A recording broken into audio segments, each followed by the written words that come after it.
সবার ভালোবাসা দেখেছি, কিন্তু মায়ের মতন না।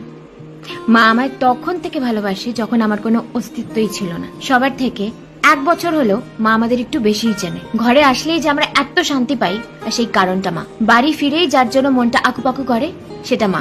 যে নিজেদের আগে আমাদেরকে রাখে, সেটা মা।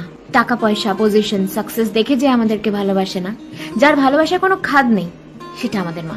কেউ তোমার পাশে থাকুক চাই না থাকুক, যে মানুষটা সব সময় তোমার পাশে থাকবে, সেটা তোমার মা। তুমি যদি ভাবো যে মায়ের মতন কেউ তোমার খেয়াল রাখবে, এটা একমাত্র খেয়ালি পোলাও। একটা ফেমাস ডায়লগ ছিল না, যে বউ গেলে বউ পাওয়া যায়, কিন্তু মা গেলে মা পাওয়া যায় না।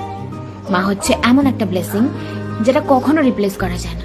টাকা পয়সা, গাড়ি বাড়ি সব যাক, আবার হবে, কিন্তু মা যেন না যায়। যে আমাদের এই দুনিয়া দেখিয়েছে, দুনিয়ার সবটুকু খুশি যেন তার প্রাপ্য হয়। যখন যখন তোমার মনে হবে যে এই দুনিয়ায় তোমার জন্য কেউ নেই, শুধু মনে রাখবে যে তোমার মায়ের কাছে তুমিই তার দুনিয়া। ওই যে বলে না,